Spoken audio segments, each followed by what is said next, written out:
السلام علیکم friends, welcome to my channel novel کہانی۔ کیسے ہیں آپ لوگ؟ امید ہے آپ لوگ خیریت سے ہوں گے۔ آج ہم شروع کریں گے دل کے دریچوں میں کی 15ویں قسط، تو چلیں جلدی سے شروع کرتے ہیں۔ شروع کرنے سے پہلے میرے چینل کو لائک اور سبسکرائب ضرور کر دیجیے گا۔ مہاویر کی بلند ہونے والی چیخوں کو سن کر جب بوکھلاتے ہوئے وہ دونوں پلٹے تو سرفراز شاہ کے دوست امتیاز خان کے ساتھ جمال سائیں اور آفاق شاہ کو دیکھ کر ٹھٹک گئے۔ انہوں نے دیکھا تھا کہ امتیاز خان ہاتھ میں پسٹل تھامے مہاویر کی ٹانگوں اور بازوؤں کو نشانہ بنا چکا تھا۔ تم لوگوں کی ہمت کیسے ہوئی میرے بیٹے پہ ہاتھ اٹھانے کی؟ جمال سائیں سرفراز شاہ کی مخدوش حالت دیکھ کر اس قدر پاگل ہو گیا کہ سڑک کنارے پڑا سریا اٹھا کر وہ ان کی جانب بڑھا اور مہاویر کہ جہاں گولیاں لگی تھیں اس جگہ پر گھسیڑنے لگا۔ اس کی بلند چیخوں کو سن کر وہ دونوں ہوش میں آتے اس کی جانب لپکے تھے جب امتیاز خان نے ایک دفعہ پھر سے فائر کیے، لیکن سفیان کی جوابی فائرنگ سے دونوں طرف سے نشانے خطا ہو گئے۔ لیکن چونکہ وہ دونوں مہاویر کی تکلیف پر تڑپتے ہوئے اسے سنبھلنے کو اس کی جانب لپکے تھے تو وہ شعوری طور پر خود کو اور غزل کو بھول گئے جو مہاویر کی گولیاں لگتے دیکھ کر حواس کھونے کو تھی۔ ان لوگوں کی اسی لاپرواہی کا فائدہ اٹھاتے امتیاز خان نے پسٹل سنبھال کر پھر سے نشانہ باندھا جو جمال سائی کے ہاتھ سے سریا کھینچتے سفیان کے سینے پہ جا لگا، جبکہ اس کا دوسرا نشانہ کیف کا وجود تھا جو ویر کو خون آلود وجود کو سنبھالنے کی کوشش کر رہا تھا۔ یکا یک دو فائرنگ کیف ملک کے سینے میں پیوست ہوتے ہوئے اس نے آفاق شاہ جو کہ سلمان شاہ کی حالت دیکھ کر غصے سے آگ بگولا ہو چکا تھا، اس کے ہاتھ سے شاپر میں لپٹی ایک بوتل پکڑی۔ تم لوگوں سے بس شاہ سنز اینڈ ان کمپنیز کی پاور آف اٹارنی چاہیے تھی اور اس لڑکی کے ساتھ کچھ لمحے گزارنے کے لیے وقت چاہیے تھا میرے دوست کو، لیکن تم لوگوں کی ہیرو گیری نے تم سب کی عبرتناک موت کا باعث بن گئی ہے۔ ان لوگوں کے خون آلود وجود کو پتھریلی سڑک پر پڑے دیکھ کر امتیاز خان نے تنفر سے زمین پر تھوکتے ہوئے قدم اس کی جانب بڑھائے جو خود کو سنبھلتے ہوئے جمال سائیں اپنی جگہ سے کھڑا ہوا اور اپنے پاؤں کی ٹھوکر سے ان تینوں کو متوجہ کرنا چاہا۔ آنکھیں کھولو اپنی کمینوں، اس لڑکی کی وجہ سے تم لوگوں نے میرے بیٹے کا یہ حشر کیا ہے نا؟ اب دیکھو میں کس طرح اس لڑکی کے وجود کو عبرت کا نشان بناتا ہوں۔ وہ تینوں جن کے وجود سے زندگی کی رمق گویا ختم ہونے کو تھی، اس شخص کی ایسی گھٹیا بات سن کے انہوں نے اپنی ہمت جمع کی اور پوری کوشش کی کہ غزل کی جانب بڑھ سکیں، لیکن ٹوٹتی سانسوں کا ربط اس وقت گویا مکمل طور پر ٹوٹ گیا تھا جب انہوں نے غزل کی دل خراش چیخیں سنی، کیونکہ امتیاز خان نے ہاتھ میں پکڑی تیزاب کی بوتل غزل کے چہرے کی جانب اچھال دی تھی۔ غزل! وہیں اس لمحے غزل کی چیخوں کے ساتھ جو آخری آواز تھی وہ مہابیر شاہ کی پھٹی ہوئی آواز تھی جو اپنے دوستوں کی ایسی حالت دیکھ کر وہیں جم گیا تھا۔ یہاں اگر ایسی انسانیت سوز واقعہ یوں دھڑلے سے پیش آیا تھا تو اس کی وجہ یہ تھی کہ نیلم شاہ اور جمال سائی نے پولیس کو بھاری رقم دے کر تعمیراتی کام کا بہانہ بنا کر اس روڈ پر ٹریفک تقریباً مکمل بند کروا کے متبادل روڈ استعمال کرنے کا حکم دیا تھا۔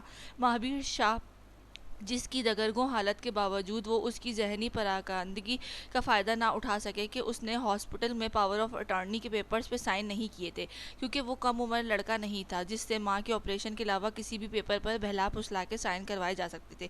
تبھی نیلم شاہ نے سوچا کہ اسے بھی وہاں ان کے دوستوں تک کسی طریقے سے پہنچا کر اس کا بھی کام تمام کیا جائے۔ بعد میں پاور آف اٹارنی کے پیپرز بنوانا بہت آسان تھا، احسن شاہ کا کام وہ پہلے ہی تمام کروا چکے تھے۔ سمینا شاہ کومے میں تھی، ایسے میں ان دونوں بھائیوں کی موت کے بعد پاور آف اٹارنی تو تھی ہی ان کی۔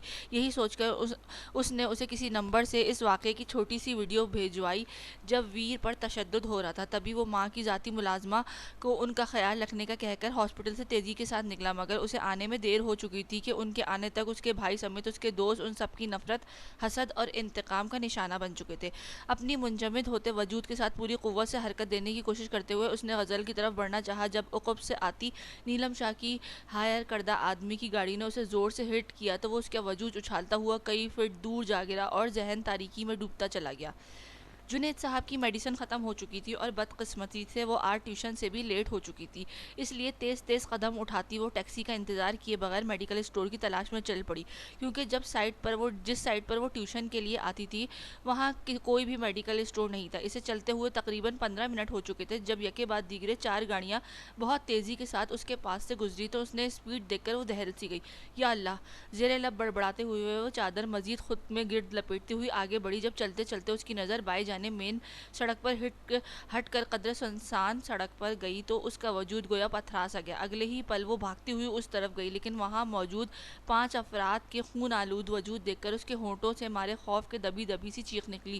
اسی خوف کے زیر اثر وہ شاید وہاں سے بھاگ جاتی، لیکن جب اس کی نظر غزل کے گلے سڑے چہرے پر پڑی تو وہ ہمت جتاتی ہوئی اپنے خوف پر کڑے پہرے باندھ کر ان کی جانب بڑھی اور اس کے پاس پڑا دوپٹہ اس کے چہرے پر ڈال کے اس کے کپکپاتے ہاتھوں سے اس کی کلائی تھامی۔ رک رک کر چلتی سانسوں کو محسوس کر کے اس نے اپنے اندر گویا زندگی کی رمق دوڑ گئی۔ اس نے کپکپاتے لرزتے ہاتھوں سے کندھے پر پڑے بیگ سے اپنا موبائل نکال کر ایمبولینس کو کال کی اور اس جگہ کی لوکیشن بتا کے کال بند کر دی۔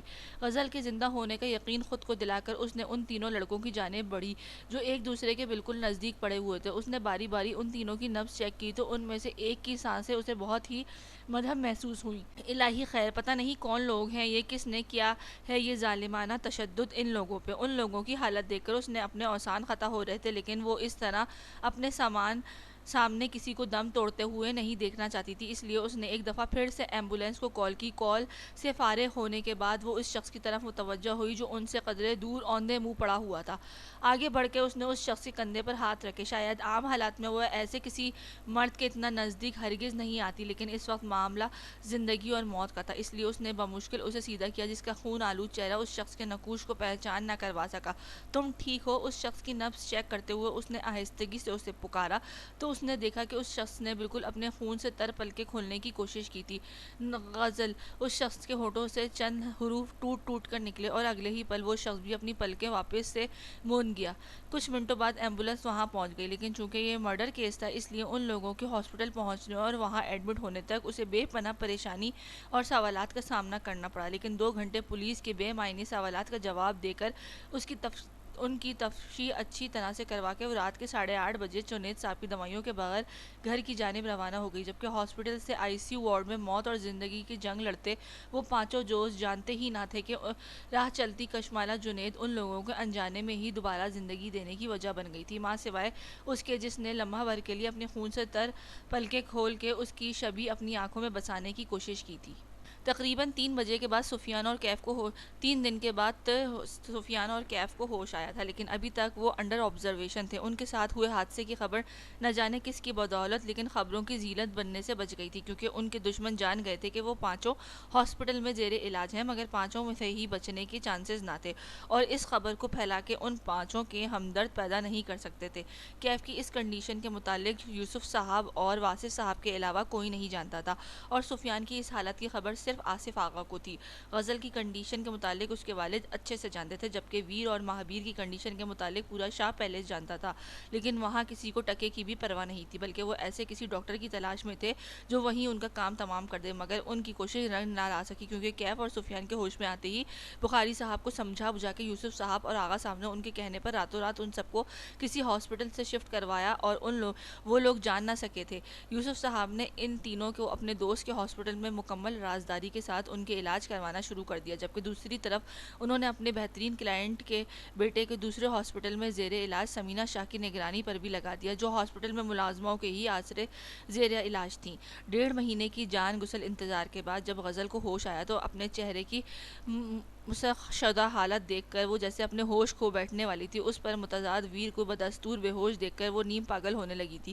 اس کی حالت دیکھ کر یوسف صاحب نے بخاری صاحب سے مکمل مشورہ کر کے اس کی سرجری کروانے کا فیصلہ کیا، کیونکہ وہ ہوش میں آتے ہی اپنا چہرہ نوچتی زور زور سے رونے لگتی۔ جسے لمحے غزل کی سرجری کے لیے اسے لے جایا گیا تھا تبھی مہابیر کو ہوش آ گیا، لیکن وہ یہ جان کے سب ایک دفعہ پھر سے ڈھہ گئے کہ ٹانگوں پر گاڑی کی ڈائریکٹ ہٹ کرنے سے وہ چلنے پھرنے سے معذور ہو گیا تھا۔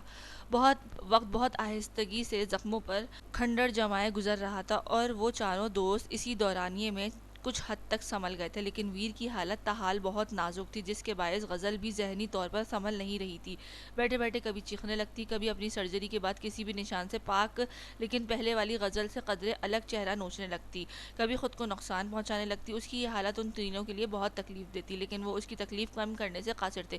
میرے خیال میں تم لوگ اپنے دشمنوں سے تو اچھے سے واقف ہو چکے ہوگے، تو اب کی بار جذباتی ہو کر کوئی بھی قدم اٹھانے سے پہلے خود کو اس قدر مضبوط کرو کہ دشمن کو منہ کی کھانی پڑ پڑے۔ ہاسپٹل میں موجود ڈاکٹر کے کیبن میں موجود یوسف صاحب جو کہ آصف آغا کے ساتھ صوفے پر برجمان تھے، انہوں نے ان تینوں کو مخاطب کیا جن کے چہرے اس وقت بے رنگ و رونق ہو رہے تھے۔ دشمن کو اسی کے انداز میں جواب دینے کے لیے انتظار کرو، بہترین وقت کے آنے کا۔ اس وقت تک چاہے دشمن تمہارے منہ کے سامنے ہی کیوں نہ کھڑا ہو، تم لوگ بس چپ کر کے ڈٹے رہو، کیونکہ دشمن تاحال تم لوگوں کی کمزوریوں سے واقف ہے۔ یوسف صاحب نے بیٹے کی جانب دیکھا جو ان کی طرف عرصہ ہوا دیکھنا چھوڑ چکا تھا۔ یوسف صاحب اور آغا صاحب کی نصیحتوں کا نتیجہ تھا کہ وہ تینوں ایک دفعہ پھر سے منظر پر آئے تھے، لیکن پہلے سے بہت بدلے ہوئے۔ کیف نے پہلی فرصت میں بزنس جوائن کیا اور اسٹڈی ساتھ ساتھ جاری رکھنے کا سوچا۔ سفیان نے واپس اسٹیٹ ڈیوٹی جوائن کی، جبکہ مہابیر جب میل اٹینڈنٹ کے ساتھ ویل چیئر پر بیٹھا شاہ پیلیس میں داخل ہوا تو نیلم شاہ سمیت ان سبھی کو جیسے سانپ سونگھ گیا تھا، لیکن جب وہ بنا ان کو کچھ کہے اٹینڈنٹ کو کہہ کر اپنے کمرے کی جانب بڑھ گیا تو انہیں لگا جیسے وہ واقعہ اس کی چوٹوں کے باعث اس کی یادداشت سے محو ہو چکا تھا۔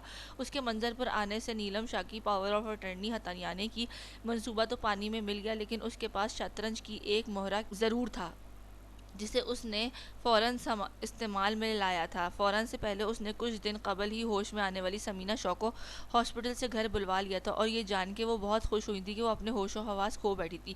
سمینہ شاہ کو اپنے ہی کسٹڈی میں رکھتے ہوئے اب وہ منظر پر آئے بغیر کسی اور سے اسے پریشرائز کروا کر پاور آف اٹارنی چاہتی تھی۔ یہ موقع اسے جلد ہی مل گیا تھا، لیکن اسے یہ جان کر صدمہ لگا تھا کہ اگر ان بھائیوں میں سے کسی ایک کے بھی سائن نہیں ہوئے تو شاہ اینڈ سنس کمپنی کا سارا اختیار گورنمنٹ کو مل جائے گا۔ یہ جاننا تھا کہ اس نے ویر کی تلاش شروع کر دی، لیکن سمینہ شاہ کو رہا نہ کیا بلکہ اسے اسی بند کمرے میں رکھا گیا، کیونکہ وہ مہرہ وہ کبھی بھی استعمال کر سکتی تھی، اور یہ مہرہ استعمال کرنے کا اسے بہت جلد موقع مل گیا تھا جب اس نے اپنے آدمیوں کے ذریعے مہابیر شاہ کو کال کروائی کہ اگر اس نے کبھی بھی شاہ پیلیس میں موجود سمینہ شاہ تک پہنچنے کی کوشش کی، احسان شاہ کی اذیت ناک موت اس کی رات کی نیند حرام کر دیں گے۔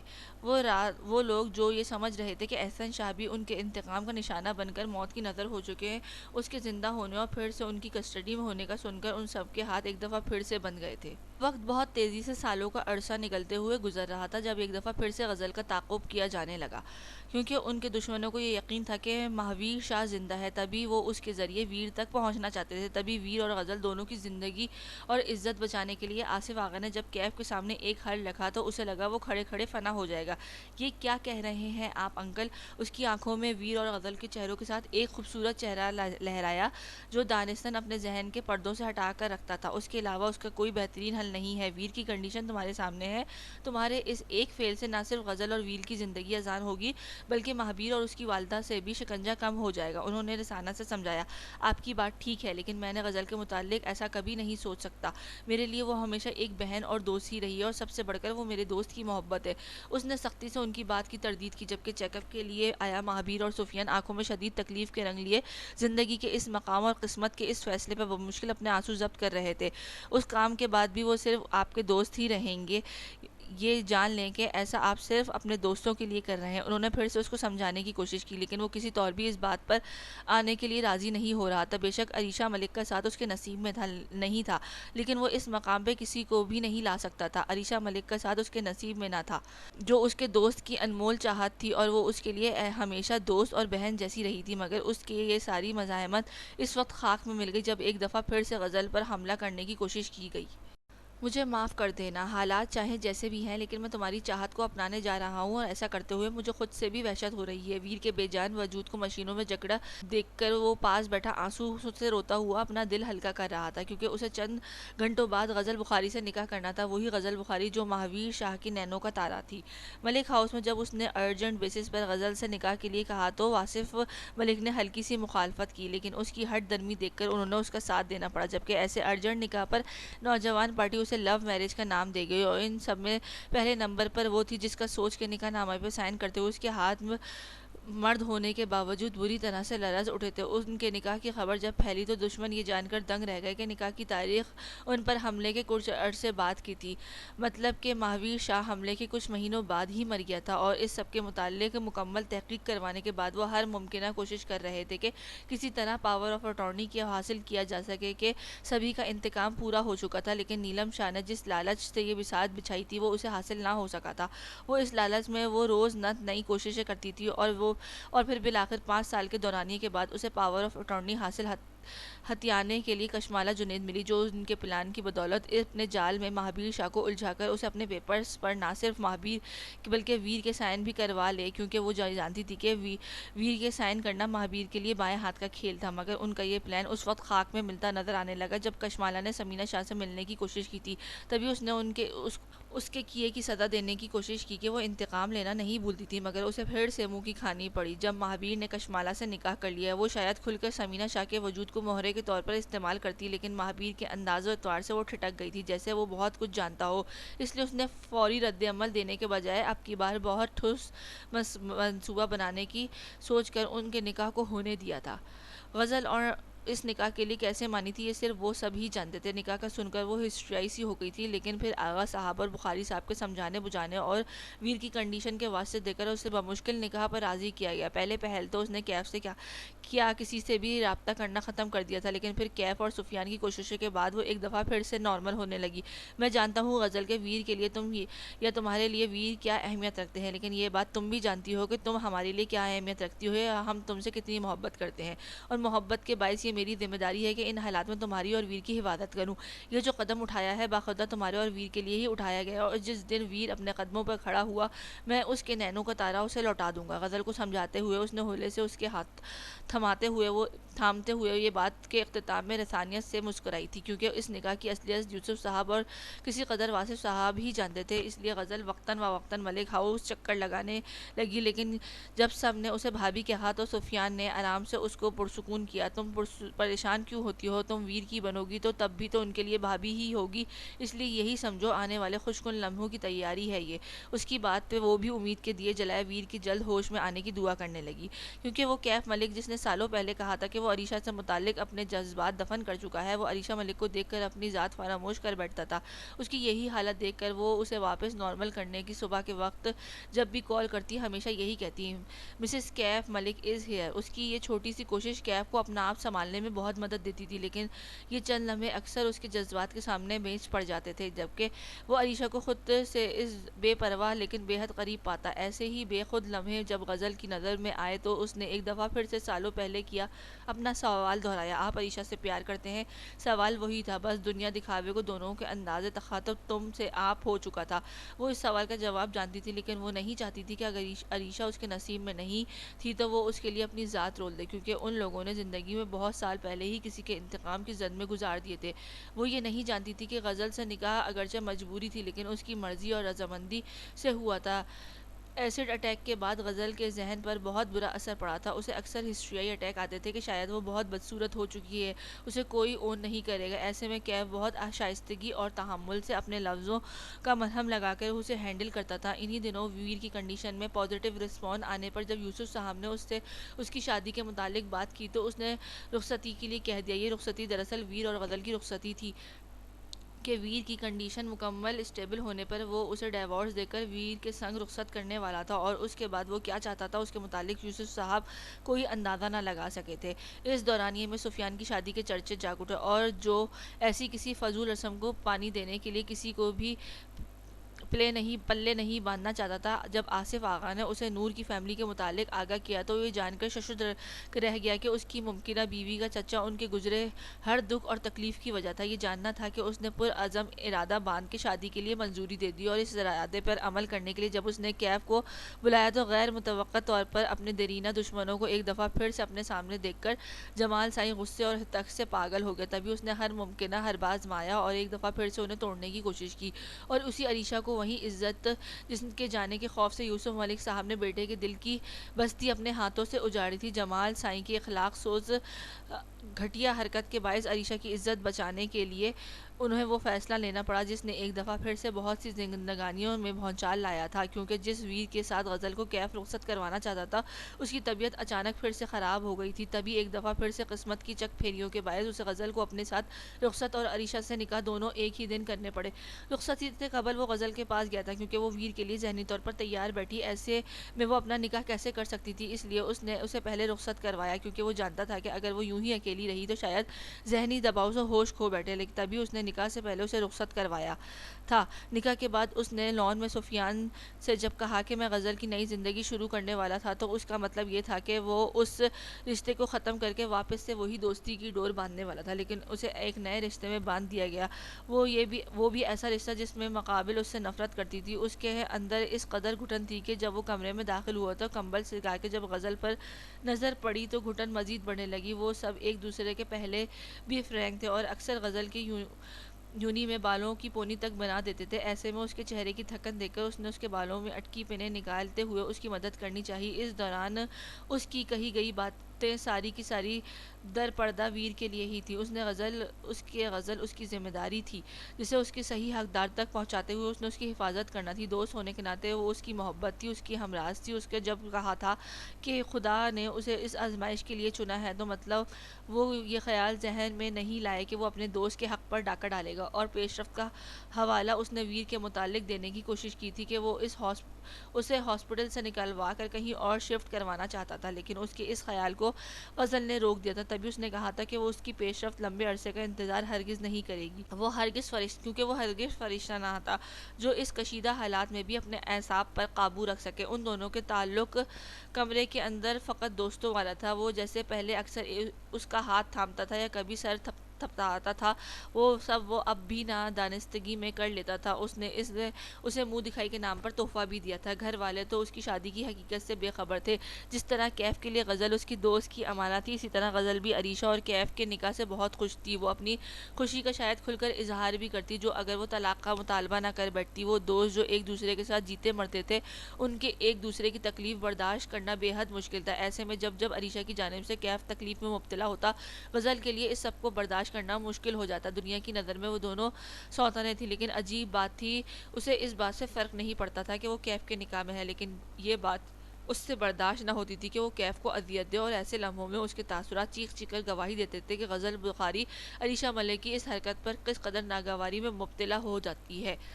کیف نے اپنے کہے لفظوں کا پاس رکھا تھا اور ویر کو بے حد رازداری کے ساتھ ایک بہترین ہاسپٹل شفٹ کیا اور اس کے علاج میں بہتری لانے کے لیے ڈاکٹرز کو مکمل طور پر الرٹ کیا۔ اس کی اور ڈاکٹرز کی کوششیں رفتہ رفتہ رنگ لانے لگی کہ اتنے عرصے بعد بیڈ پر بے جان پڑے ویر نے اپنے پیروں کو حرکت دینے کی کوشش کی تھی۔ ویر کی بہتری کی طرف مائل طبیعت کے متعلق وہ چاروں ہی فقط جانتے تھے، لیکن وہ کس قدر بہتری کی طرف گامزن ہے اس کے متعلق صرف کیف جانتا تھا۔ کیف یہ بھی جانتا تھا کہ اپنے پیروں پر کھڑا ہونے کے بعد اس نے بہت کم ہی دورانیے میں خود کو پیروں پر اسی مضبوطی سے جمایا کہ جب سفیان پر حملہ ہوا تو اس کو بچانے کے لیے جانے والا ویر ہی تھا۔ کافی ہال میں بیٹھے وہ دونوں خاموش نگاہوں سے آتے جاتے لوگوں کو دیکھ رہے تھے۔ میں پوچھ سکتا ہوں کہ کس خوشی میں تم نے مجھے یہاں بلایا ہے؟ چند ثانیے بعد اس نے سرگوشی سے اکتائے جانے والے کیف نے جھنجھلائے ہوئے انداز میں استفسار کرتے ہوئے گویا بات کا آغاز کیا۔ آج میری بیوی نے میرے ہاتھ سے میری بنائی گئی چائے کی پیالی تھام لی ہے۔ اس خوشی میں دانت نہ کوستے ہوئے وہ جواباً گویا ہوا تھا۔ اس نے سنجیدگی سے اسے دیکھا۔ اس نے چائے پی بھی؟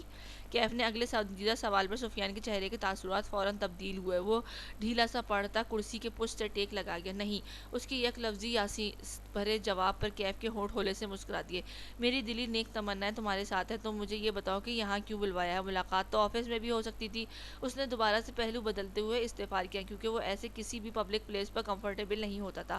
اگر دشمن کے کارندے ہماری بغلوں میں چھپے بیٹھے ہیں تو ہمیں بھی محتاط رہنے کا چاہیے۔ جب اپنے گھر میں بہت محتاط ہو کے تمہیں لگتا ہے کہ کوئی گھر کا بھیدی لنکا ڈھا رہا ہے تو میرے خیال میں آفس میں بھی تو ایسا کچھ ہو سکتا ہے۔ اب کی بار سفیان نے سنجیدگی سے وضاحت دی تو وہ گہرا سانس بھر کر رہ گیا۔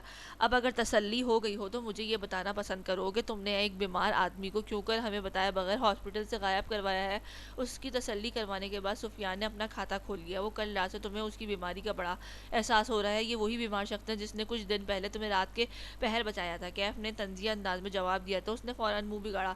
صرف بچایا ہی تھا، لیکن میری مسز کو گھر اور مجھے ہاسپٹل پارٹنر لے کر گیا تھا۔ اس کے یوں کہا جیسے اسے ہاسپٹل نہ لے کر جانا ویر کے سنگین جرم تھا، حالانکہ اس جیسے شخص کے لیے گھر سے نکلنا کتنا مشکل تھا۔ پھر بھی تمہارے شکوے ختم نہیں ہو رہے۔ اس نے اسے شرم دلانی چاہیے، لیکن جو چیز اس کے پاس تھی ہی نہیں وہ کیسے اسے محسوس کر سکتا تھا؟ تم مجھے باتوں میں نہ الجھاؤ، یہ بتاؤ کہ میری ٹیم کے ہوتے ہوئے تم نے اسے غائب کیسے کروایا؟ سفیان نے اپنا سوال دوبارہ دہرایا تو کیف خاموشی سے ویٹر کو تکنے لگا جو ان کی ٹیبل ٹیبل پر کافی سرو کر رہا تھا۔ غائب نہیں کروایا بلکہ وہ خود اپنی مرضی سے گیا ہے اور میں اسے روک نہیں سکتا تھا۔ اسے منظر پہ آنے سے قبل خود کو اسٹیبل کرنا ہے کیونکہ تم اس کی کنڈیشن جانتے ہو۔ اب کی بار کیف نے نپے تلے انداز میں وضاحت پیش کی تو سفیان نے سمجھنے کے انداز میں سر ہلایا۔ غزل کو کب تک بتانے کا ارادہ ہے اور کب تک اس کے متعلق ایکشن لوگے؟ کافی کا گھونٹ پیتے ہوئے اس نے مزید سوال کے سامنے رکھے۔ غزل کو صبح بتایا آیا ہوں لیکن اس کے متعلق فیصلہ کچھ دنوں تک ہوگا کیونکہ نہ تو کلثوم آنٹی کی میڈیکل کنڈیشن ٹھیک ہے اور نہ ہی احسن انکل کے متعلق کوئی ٹھوس خبر مل سکتی ہے۔ اس نے کافی کا گھونٹ لیتے ہوئے سنجیدگی سے جواب دیا تو سفیان چند لمحے اسے دیکھتا رہا اور عریشہ اس کے اچانک بہت مختصر انداز میں استفسار کیا تو وہ اس نام پہ جی جان سے چونکا تھا۔ عریشہ کیا؟ اس نے بھویں اچکتے ہوئے اسے دیکھا جو اس کی سمت دیکھ رہا تھا۔ عریشہ سے نکاح سے قبل اس قدر شدید انداز میں انکاری کیوں تھے؟ یہ ایسا سوال تھا جو نہ صرف سفیان بلکہ باقی تینوں کے دماغوں میں بھی کلبلا رہا تھا۔ اس لیے آج موقع ملتے ہی اس نے پوچھ لیا کیونکہ میں ان کے انکار کو سمجھنے والا ہوں۔ میں نے زندگی میں ایک ایسی عورت کے لیے دل کے دروازے کھولے ہیں لیکن میں نے کبھی زبردستی اسے اپنی زندگی میں شامل نہیں کرنا چاہا۔ سالوں پہلے جب بابا صاحب نے میری خواہش ٹھکرائی تھی تو تب بھی میں عریشہ کی رضامندی جان کر انہیں اپنی زندگی میں شامل کرتا اور ابھی جب وہ اس رشتے کے لیے رضامند نہیں تھی تو میں کیسے ان کے ساتھ زبردستی کر سکتا تھا؟ میں خود غرض ہوتا تو اس وقت ان کی سوچوں سے فائدہ اٹھا کر اپنے برسوں پرانی خواہش پوری کر لیتا، مگر گھمیر لہجے میں بولتا ہوا وہ رکا۔ مگر قسمت کی چک پھیریاں عجیب ہے، میں جو اس کے لیے اپنی ہی خواہش سے منہ پھیرے انکاری ہو رہا تھا مجھے اس کے لیے ہی یہ رشتہ جوڑنا پڑا۔ اس نے اپنی بات مکمل کرتے ہوئے اضطرابی حالت میں اپنے گھنیرے بالوں میں انگلیاں پھیری تو اب ایک بار پھر کیا ارادہ ہے؟ سفیان نے خالی کپ میز پر رکھتے ہوئے ایک دفعہ پھر سے اسے دیکھا جو اب کی بار شاید سگریٹ سلگانا چاہ رہا تھا۔ کیونکہ تم نے صحیح کہا ہے کہ بعض دفعہ ضرورت سے زیادہ اچھا ہونا گلے کے پھندا بن جاتا ہے، اس لیے اب یہ رشتہ بند ہی چکا ہے تو اب اس میں کوئی کسی کی خواہش پہ ختم نہیں کر سکتا، اب خواہش چاہے عریشہ کی ہی کیوں نہ ہو۔ اس نے کندھے اچکاتے ہوئے کہا اور پاکٹ سے سگریٹ کی ڈبی نکالی۔ سفیان انسان ویسے بھی خطاؤں کا پتلا ہے اور میں ہرگز مہان اور سب سے اچھا بن کے نہیں رہنا چاہتا، مجھے بھی ایک نارمل انسان کی طرح زندگی گزارنی ہے۔ سگریٹ سلگاتے ہوئے وہ مزید گویا ہوا اور ساتھ ہی ڈبی سفیان کی جانب بڑھائی جس نے اس میں سے ایک سگریٹ نکالی۔ ویسے یار تمہاری فیملی ایگری ہو جائے گی تمہاری اور غزل کی سیپریشن سے، کیونکہ جس طرح سب کی تسلی تفشی کرواتے ہوئے تم نے ڈائلاگ بازی جھاڑی ہے کہ اس سے تو یہی سمجھتے ہیں کہ تم اور غزل ایک دوسرے سے پیار کرتے ہو۔ بل میز پر رکھتے کے بعد وہ اپنی جگہ سے کھڑے ہوئے تو سفیان نے اس کے ساتھ چلتے ہوئے کہا پیار تو ہم واقعی کرتے ہیں، ویسے بھی میرے ان ڈائلاگ کا پس منظر غزل جانتی ہے اس لیے مجھے باقی سب سے کسی سے لینا دینا نہیں۔ سنجیدگی سے بات ختم کر کے اس نے سگریٹ کا گہرا کش دیا تھا۔ ویسے یہ دونوں بیویوں والا تجربہ کیسا ہے؟ گاڑی کا دروازہ کھولتے ہوئے اس نے اب کی بار یکسر بدلے ہوئے انداز میں قطعی غیر متوقع سوال پوچھا تو کیف نے تیکھے چتونوں سے اسے گھورا۔ مجھ سے پوچھنے کے بجائے بہتر ہے کہ دوسری شادی کر کے عملی طور پر تجربہ سیکھ لو۔ اس کے خوش لہجے میں دیے گئے مشورے پر وہ جھرجھری سے لیتا گاڑی میں گھسا۔ اللہ توبہ، میری جو ایک عدد بیوی ہے وہی میری پولیس افسر ہونے کا لحاظ نہیں کرتی تو دو مل گئی تو میں کسی کو مل نہیں سکوں گا۔ بڑبڑاتے ہوئے اس نے گویا ایسے کسی بھی خیال سے 100 بار توبہ کی تھی جبکہ اس کے بڑبڑاہٹ پر سر جھٹکتے ہوئے کیف نے گاڑی سٹارٹ کر کے کشادہ راستے پر ڈال دی تھی۔ وہ چائے کپوں میں ڈال رہی تھی جب کچن کے دروازے پہ کھٹکا ہوا تو اس نے بے ساختہ گردن گھما کر دیکھا جہاں نیہا فریش سی دروازے کے بیچوں بیچ کھڑی اسے ہی دیکھ رہی تھی۔ ویسے مجھے حیرت ہو رہی کہ جو شخص تمہاری عزت خراب کرنے کا سبب ہے تم کیسے اس کی خدمتیں کر رہی ہو؟ اس کے لہجے کی کاٹ پر اس نے ٹرے میں کپ سجاتے ہوئے گہری سانس بھری اور پوری توجہ سے اس کی طرف واپس مڑی۔ عزت لینا اور دینا اللہ کے ہاتھ میں ہے۔ جس دن مجھے لگا کہ اوپر کمرے میں بیٹھا شخص میری عزت کا محافظ نہیں ہے اس دن تمہارے کسی بھی سوال کا جواب دینے کے لیے میں یہاں تمہیں نظر نہیں آؤں گی۔ نپے تلے انداز میں اس پر بہت کچھ واضح کرتے وہ پلٹ کر واپس لیب کی طرف متوجہ ہوئی جہاں وہ اس کے لیے سپہر کی چائے تیار کر رہی تھی۔ جو عزتوں کے لٹیرے ہو کبھی محافظ نہیں بنا کرتے۔ نیہا نے پھر سے زہریلے لفظوں کا وار کیا کیونکہ مہابیر کے حوالے سے اسے اس لڑکی کا وجود اسے یہاں ہرگز برداشت نہیں ہو رہا تھا اور اسے یہاں سے نکالنا چاہتی تھی، اس لیے وہ سالوں پہلے کی طرح ایک بار پھر سے مہابیر کے کردار کو نشانہ بنا رہی تھی جبکہ اس کے کہے الفاظ پر ٹرے تھامتی کشمالہ کا پورا وجود لہجہ بھر کو تھم سا گیا۔ جو واقعی عزتوں کے لٹیرے ہوں انہیں گھر میں پناہ گزین نہیں رکھا جاتا۔ ٹرے تھامتے اس کے پاس سے گزرتی وہ رسانت سے گویا ہوتی نیہا کے وجود پہ گویا کھولتا ہوا پانی انڈیل گئی اور اسی پانی کی کھولن سے اس کا وجود سیاہ پڑنے لگا۔ مما کی تم ٹینشن نہیں لو، وہ انشاءاللہ ٹھیک۔ موبائل فون کان سے لگاتے ہوئے فکر مندی سے بول رہا تھا جب دروازہ کھلنے کی آواز پر اس کی حرکت کرتے ہونٹوں کو چپ لگ گئی تھی۔ جس دن اس نے اعتراف کیا کہ وہ اپنی ماں کی حالت کا ذمہ دار ہے اس دن کے بعد ان کے درمیان پہلی والی ہلکی پھلکی گفتگو بالکل بند تھی بلکہ ایک عجیب سی کشیدگی ان کے درمیان در آئی تھی۔ مہابیر تم سن رہے ہو؟ اس کی غائب دماغی محسوس کر کے دوسری جانب سے پکارا گیا تو وہ چونکا۔ تم اپنا کام مکمل کر کے جلد واپس آنے کی کوشش کرو اور اپنا خیال رکھنا۔ آہستگی سے کہتے اس نے بات سمیٹی اور قول منطقہ کی۔ تب تک وہ چائے کی ٹرے اس کے سامنے پڑی میز پر سجا کر اپنے کپ اٹھا چکی تھی۔ نیہا کے تمہارے ساتھ کیا اختلافات ہے؟ چائے کا کپ ہاتھوں میں لیے وہ سرسری سے لہجے میں اچانک ہی گویا ہوئی تو وہ جو ابھی کپ کو گھور رہا تھا اس کے سوال پر چونک کے اس کی جانب متوجہ ہوا، جس کے تاثرات بالکل نارمل تھے۔ آپ کون سے اختلافات جاننا چاہ رہی ہیں؟ سنبھلتے ہوئے اس نے جواباً سوال کیا تو کشمالہ اس کی جانب متوجہ ہوئی، جو بلیک پینٹ پر سفید ٹی شرٹ پہنے معمول کی مانند اپنی ٹانگوں پہ شال پھیلائے ہوئے ویل چیئر پر بیٹھا ہوا تھا۔ جن اختلافات کی بنا پر وہ مجھے ناپسند کرتی ہے اور یہاں سے کہیں دور بھیجنا چاہتی ہے۔ اس کی صاف گوئی پر چھم سے مسکان اس کے خوبصورت ہونٹوں پر پھیل گئی، جسے بہت صفائی سے چھپاتے ہوئے اس نے خوبصورت آنکھیں اس کی جانب موڑی، جو اسے نظر انداز کی چائے کی سمت متوجہ تھی۔ ٹیچر صاحبہ، آپ کا کام مجھے پڑھانا ہے تو بس وہی کام کریں، اس گھر کے مکینوں کو پڑھنے کی کوشش نہیں کریں، کیونکہ ان کو پڑھ لیا تو یہاں ٹھہرنا وبال جان بن جائے گا۔ اس کی پیازی رنگ کے سوٹ میں ملبوس کھلے کھلے سے سراپے کو گہری نگاہوں سے دیکھتے ہوئے گمبھیر لہجے میں گویا ہوا تو کشمالہ نے پلکیں اٹھا کے اس کی جانب دیکھا۔ اس کے یوں اچانک پلکیں اٹھانے پر نگاہوں کا بہت دل فریب سا تصادم ہوا، جو پل بھر کے لیے دونوں کے دلوں کی لے بدل گیا، لیکن کشمالہ نے فوراً نظریں چراتے کپ ہونٹوں سے لگایا تو فسوس خیز لمحہ چھناکے سے ٹوٹ گیا۔ تم ہی اپنی ماں کی اس حالت کے ذمہ دار ہو۔ یہ جاننے کے بعد تمہارے ساتھ اس کمرے میں رہ رہی ہوں تو سمجھ لو کہ میرے اندر باقی سب کو پڑھنے کے بعد بھی یہاں رکنے کا حوصلہ موجود ہے۔ وہ ہمیشہ سے اپنے اسٹوڈنٹ کو آپ کہہ کر مخاطب کرنے کی عادی رہی تھی، لیکن مہابیر شاہ کے بے باک رویے اور آنکھوں کی گستاخ لپک کو ایک دائرے میں مقید کرنے کے لیے وہ لاشعوری طور پر تم کہتی تھی، مگر اس کی یہ کوشش اکثر خاک میں مل جایا کرتی تھی۔ اس کمرے میں آپ کے لیے موجود ہے، آپ کس کے لیے موجود ہیں؟ کیونکہ آپ کا لاشعور کہیں نہ کہیں اس بات پر ڈٹا ہوا ہے کہ اصل مجرم میں نہیں ہوں۔ اس کی آخری کہی بات کو نظر انداز کرتے اس نے مما سے متعلق کہی بات کو سنجیدگی سے جواب دیا تو وہ اپنی جگہ سن سی رہ گئی۔ اس شخص کے اتنے درست مفروضے پر وہ چند پل لاجواب ہو گئی تھی، لیکن بمشکل چہرے پہ بنا کوئی تاثر لائے اس نے چائے کا لمبا سا گھونٹ لیا۔ پانی پینا ہے مجھے، اس نے دوپٹے سے لپٹے وجود کو دیکھتے ہوئے اس کے اندر اس کی گردن پر لپٹا نیلا موتی کو چھونے کی طلب پیدا ہوئی تو وہ اچانک بلند آواز میں گویا ہوا۔ اس کی فرمائش سن کر وہ تیزی کے ساتھ اپنی جگہ سے کھڑی ہوئی، سائڈ ٹیبل پر رکھے پانی کی جگ کی جانب بڑھی اور پانی کا گلاس بھر کے اس کی سمت بڑھا گئی۔ یہ لو، اس نے چند قدم کے فاصلے پر ٹھہرتی وہ گلاس اس کی جانب بڑھا گئی۔ اس کے ہاتھ سے گلاس لے کر اس نے پانی پی کر خالی گلاس واپس اس کی جانب بڑھایا تو کشمالہ کا دایاں ہاتھ اس کی جانب بڑھایا، مگر بڑھتے ہوئے ہاتھ میں گلاس تھامنے کے بجائے اس نے دائیں ہاتھ سے اس کی کلائی تھامی اور بہت سہولت سے اسے کھینچتے ہوئے اپنی آغوش میں بٹھایا تو اسے جیسے ہوش آئی۔ یہ کیا بدتمیزی ہے! تڑپ کر اس کی آغوش سے نکلنا چاہا، لیکن اس کے ہاتھ کو یوں ہی تھامے اس نے اس کی کمر کی گرفت سخت کرتے ہوئے اس کے وجود کو ہلکے سے جھٹکا دیا تو وہ بے ساختہ اس کے کشادہ سینے کا حصہ بنی تھی۔ اس کے کشادہ سینے کا حصہ بنتے ہی اس کا دل جیسے پسلیاں توڑ کر باہر کو آنے کو مچلنے لگا تھا۔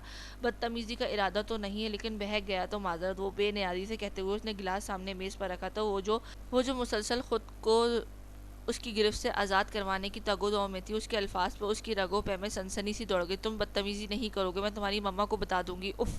اس کی دلکش آنکھوں سے چھلکتے جذبات کو دیکھ کر وہ اس قدر بوکھلا گئی کہ اس کے ساتھ سینے پر ہاتھ جماتی وہ سٹپٹاتے ہوئے انداز میں گویا ہوئی۔ ٹیچر صاحبہ، پہلے کچھ کر تو لینے دیں، پھر تفصیل سے مما کو بتا لیجیے گا۔ سہولت سے اسے بے سکون کرتے ہوئے اس نے اس کی کمر سر سے پھسلتے ہوئے دوپٹے کی طرف ہاتھ بڑھایا تو کشمالہ کا دل سر پٹ دوڑنے لگا، جبکہ ہتھیلیاں پسینے سے تر ہونے لگی۔ پلیز! اس کا ہاتھ اپنے دوپٹے پر محسوس کر کے اس نے سرس سے آنکھیں میچتے ہوئے ایک دفعہ پھر سے اس کو خود کو اس کی گرفت سے نکالنے کے لیے پورا زور لگایا، لیکن بے سود۔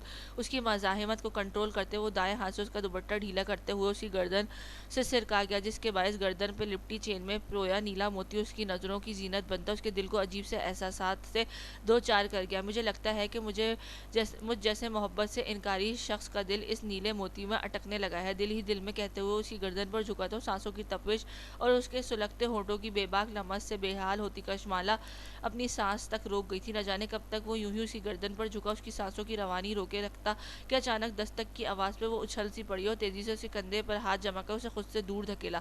دروازہ بکھرا تنفس، کپکپاتے لب، سرخ گردن، سرکا ہوا دوپٹہ اور لرزتا وجود لیے وہ اسے دروازے کی جانب متوجہ ہونے کا اشارہ کر رہی تھی، جبکہ اس کی متخل ہوتی حالت دیکھ کر وہ زیر لب مسکرایا۔ اب آپ مما کو جا کے بتا سکتی ہیں، اگر ہمت جتا پائیں تو اس کو اپنی باہوں کے گھیرے سے آزاد کرتا، وہ اس کے گہرے لہجے میں بولا تو کشمالہ نے شکوہ کناں نگاہوں سے اسے دیکھا، جو کہ مکمل طور پر اس کی جانب متوجہ تھی۔ اس کی گہری نگاہیں خود پر مرکوز پا کر اس نے جلدی سے اپنا دوپٹہ درست کرتے ہوئے اس کی جانب سے رخ موڑا۔ مہابیر کی اجازت دینے پر ڈاکٹر کاشف اندر داخل ہوئے۔ انہوں نے سلام کر کے وہ کمرے سے باہر نکل گئی، کیونکہ وہ اس کی ایکسرسائز کا وقت تھا اور اس وقت وہ کسی کو بھی اس میں کمرے میں برداشت نہیں کرتا تھا۔ آج بہت دنوں کے بعد ملک ہاؤس میں محفل جمی تھی، اس لیے سب نوجوان پارٹی لاؤنج میں بیٹھی گپ شپ لگاتے ہوئے اسنیکس اور چائے سے لطف اندوز ہو رہے تھے۔ عریشہ، تمہارے سیکنڈ سیمسٹر کے ایگزامز کب ہیں؟ ارسم نے باتوں میں مگن عریشہ کو مخاطب کیا تو اس نے برا سا منہ بنایا۔ ناٹ فیئر چاچو، یہ اس ٹائم ایگزامز کی یاد کون دلاتا ہے؟ اس نے بیچارگی بھرے انداز میں سبھی کھل کر ہنس دیے۔ اسی لمحے ذوحان کے ساتھ زائش جو باہر لان میں کھیل رہا تھا وہ بھاگتی ہوئی اندر آئی۔ غزل اینڈ عریشہ چچی، آپ کو باہر کیف چاچو گاڑی میں بلا رہے ہیں، جلدی آ جائیں۔ زائش نے بلند آواز میں پیغام پہنچایا تو عریشہ چچی سن کر ہل گئی تھی، مزید اس پیغام پہ بھونچکی رہ گئی۔ مجھے کیوں بلایا ہے انہوں نے؟ اس کی بڑبڑاہٹ اتنی بلند تھی جو سبھی کے کانوں تک گئی۔ وہ اپنی دونوں بیویوں کو ایک ساتھ لانگ ڈرائیو پر لے جانا چاہتے ہوں گے۔ برہان کی زبان میں اس کی بڑبڑاہٹ سن کر خارش ہوئی تو جہاں ارشم نے اسے فوراً کمر پر تھپڑ رسید کیا، وہیں عریشہ نے بھنا کر، جبکہ غزل نے مدھم سا مسکرا کے اسے دیکھا۔ مجھے نہیں جانا کہیں بھی اس وقت، غزل نے جانب ایک نظر ڈرکتے ہوئے اس نے دو ٹوک انکار کیا، لیکن اس کے انکار کی کم از کم اتنی پلٹون کے سامنے کوئی رقت نہیں تھی، وہ بھی اس صورت میں جب بڑے بھی اس کے حامی تھے۔ بڑی مما یہ سب کے ساتھ گپ شپ لگانے آئی تھی، اب یوں ہی منہ اٹھا کے ان کے ساتھ چل پڑوں؟ وہ ہرگز غزل اور کیف کے ساتھ نہیں جانا چاہتی تھی، اس لیے فرین بیگم کے کہنے پر روحان سے انداز میں گویا ہوئی۔ اچھا، نیکسٹ ٹائم ایسے بلایا تو مت جائیے گا، لیکن ابھی کوئی ضروری کام ہوگا، اس لیے ابھی جاؤ آپ۔ انہوں نے نرمی سے اسے پچکارا تو وہ خفگی سے ہنکارا بھر کے رہ گئی اور یوں ہی منہ پھلایا وہ غزل کا انتظار کرنے لگی جو چینج کرنے گئی تھی۔ یہ کیا اول جلول حلیے میں چل پڑی ہو؟ کپڑے تو چینج کر لو۔ قندیل نے اسے یوں ہی کھڑے دیکھ کر فوراً اسے ٹوکا اور اس کے نانا کرنے کے باوجود اسے آئلہ کے کمرے میں لے گئی، جہاں اس کے دو چار سوٹ ضرور پڑے ہوتے تھے۔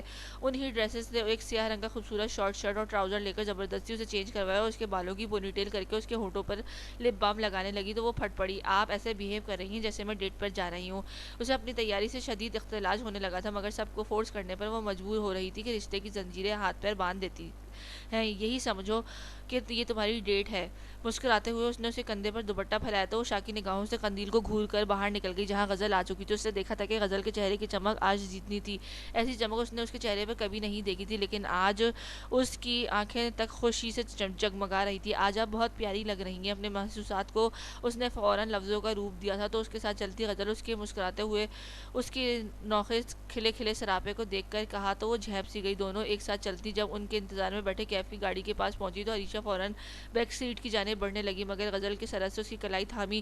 تم آگے بیٹھو عریشہ، کیونکہ میں فرنٹ سیٹ پر کسی اور کے ساتھ بیٹھنے کی عادی ہوں، نرمی سے لہجے میں بولتی وہ کھلے بیک ڈور سے گاڑی میں بیٹھ گئی، جبکہ اس کے لفظوں کی ہیر پھیر میں الجھی عریشہ وہیں جم سی گئی۔ گاڑی میں بیٹھے عریشہ، باقی کی سوچ بچار آپ گاڑی بیٹھ کر لینا۔ کیف کی سنجیدہ پکار پر وہ جیسے گہرے خواب سے جاگی اور سر جھٹکتی کھلے دروازے کے اندر بیٹھتی فرنٹ سیٹ پر برجامان ہو گئی۔ کہاں جانے کا ارادہ ہے؟ گاڑی میں چھائی خاموشی کو غزل کی آواز نے توڑا تو وہ چونکی۔ آپ کی منزل آپ کو معلوم ہے، آپ ہمارے ارادے جانے دیں لیڈی۔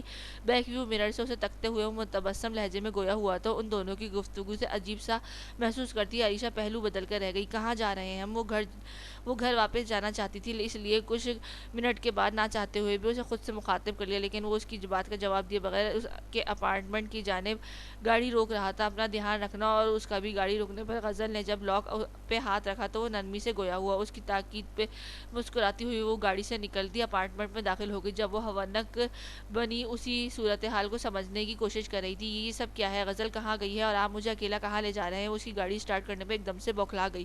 اس نے اس کے ساتھ کالج آتے جاتے اگرچہ سفر کیا تھا، لیکن یوں اس طرح ایسے تیار ہو کے اکیلے اس کے ساتھ سفر کرنا اسے بے چین کر گیا تھا۔ غزل اپنی دوست سے ملنا چاہتی تھی، اس لیے اب وہ وہاں ڈراپ کیا ہے، اور جہاں تک آپ کو جانے کا خیال ہے تو میرا ارادہ آپ کے ساتھ ڈیٹ مارنے کا ہے، کیونکہ قندیل نے میسج میں مجھے انفارم کیا ہے کہ وہ میری بیوی کو ہماری پہلی آفیشیل ڈیٹ کے لیے تیار کر چکی ہے، وہ جو گزشتہ ملاقاتوں کے دوران ان کے کہے پر پرسکون ہو گئی تھی کہ وہ اس کے ساتھ اسٹڈی مکمل ہونے تک اس رشتے سے آزاد کر دے گا، اور کچھ دنوں سے وہ اس کے سامنے بھی نہیں آ رہا تھا۔ اس سب کے بعد آج یوں اسے اپنے ساتھ لے کر آنا اور اس پہ اس کے ایسے الفاظ اس کے احساس سن کر گئے تو اس کی پھٹی پھٹی آنکھوں سے اسے دیکھا جو بہت سکون سے ڈرائیونگ کرتا زیر لب مسکرا رہا تھا۔ اس کے مسکراتے لب دیکھتے دیکھتے اس کی آنکھوں کے سامنے مارے شوق کے اندھیرا چھانے لگا، اور اگلے ہی پل وہ حواس کو تھی ایک جانب لڑک گئی۔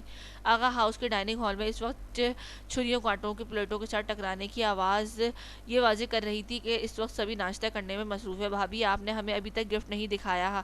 عروج جیسے اچانک کچھ یاد آیا، اپنا پسندیدہ موضوع یاد آیا تو اس نے شکوہ کناں انداز میں دیکھا۔ اس کا شکوہ سن کر ناشتہ کرتی نور مدھم سا مسکرائی اور پھر دانستان شرٹ کی آستین تلے چھپائی گھڑی آگے کر کے کلائی سب کے سامنے کی تو سب کے ہونٹوں سے ایک ساتھ معنی خیز کلمات پھوٹ پڑے۔ Oh my God, it's very beautiful and elegant. عروج جوش سے اس کی کلائی جکڑتی ہوئی بولی تو وہ مسکرا دی. گھڑی کی تعریف سے فرصت مل گئی ہو تو گھڑی دینے والے کی تعریف کر دیں. سفیان نے سب کے تبصروں پہ محسوس ہوتے ہوئے اس کی توجہ سے مبذول کروانی چاہیے. تم بھی پہن لو گھڑی کچھ دیر کے لیے, تمہاری بھی تعریفوں کے پل باندھ دیں گے. فائق نے اس کی بات سن کر جس برخستگی کا مظاہرہ کیا تھا, نور سمیت سبھی کھلکھلا دیے. فائق کے بے دری گھوری سے نوازتے ہوئے اس نے کل کل کرتی مسز کی جانب دیکھا, جو اس کے دیکھنے پر فوراً ہنسی کنٹرول کرتی تیزی سے اس کی پلیٹ میں پڑا ٹوسٹ اٹھا کر اسے منہ میں ڈال گئی تھی. مکھن لگے ٹوسٹ کا بائٹ نکلتے ہی نور کے چہرے کے تاثرات بڑی سرعت سے بدلے. زور سے مٹھیاں بھیچے وہ اپنی جگہ سے اٹھی اور بھاگنے کے سے انداز میں ڈائننگ ہال سے منسلک واش روم کی جانب بڑھ گئی. اس کے یوں ایک دم سے اٹھنے اور واش روم کی طرف بھاگنے پر سبھی پریشان ہو گئے, جبکہ سفیان تیزی سے اس کے پیچھے لپکا جو واش روم پہ جھکی کیا کر رہی تھی. نور آپ ٹھیک ہیں؟ اس کی پشت رب کرتے ہوئے اس نے فکر مندی سے استفسار کیا تو تب تک آمنہ اور روما بیگم بھی وہاں آ چکی تھی. کیا ہوا ہے نور, طبیعت ٹھیک ہے؟ آمنہ بیگم نے اس کے پسینے اور پانی سے تر چہرے کو تھپ تھپاتے ہوئے محبت اور فکر مندی سے پوچھا تو وہ ہجل سی ہو گئی. جی وہ بس میں مکھن نہیں کھاتی تو اس لیے ایسی ہی غلطی سے بائٹ لینے کی وجہ سے طبیعت بس خراب سی ہو گئی. سفیان کی باہوں کے سہارے کھڑی وہ اپنی سانسیں بحال کرتی ہوئی آہستگی سے گویا ہوئی تو وہ تھوڑا پرسکون ہوئی. کوئی بات نہیں, آپ دھیان سے جو شے آپ کو سوٹ کرے وہ پسند ہو وہ لیا کریں. روما بیگم کے محبت سے کہنے پر وہ ہولے سے مسکرائیں. سفیان کے سارے ہی وہ واش روم سے باہر نکلی ہی تھی کہ ایک دم سے چکر آنے پر لڑکھڑا گئی. مجھے آپ کی طبیعت ٹھیک نہیں لگ رہی. وہ اسے سہارا دیتے سفیان نے اس کی پیشانی کو ہولے سے چھوا. آپ ایسا کریں کہ سما کو کالج چھوڑ آئیں اور نور کو ڈاکٹر کو چیک اپ کروا لیں. روما بیگم نے اس کے قدرے زرد ہوتی رنگت دیکھ کر سفیان کو مشورہ دیا کہ آج فقط سما کی کلاس تھی, اس لیے اسے سفیان نے ہی ڈراپ کرنا تھا. اسے کسی لیڈی ڈاکٹر سے چیک اپ کروانا. سفیان نور کا آمنہ بیگم نے سما اور نور کو ساتھ لے کر نکلتے سفیان کو اچانک تائید کی تو روما بیگم بی جان چونک کر انہیں دیکھنے لگی, جبکہ سفیان بے توجہی سے سر ہلاتا صدر دروازہ پار کر گیا.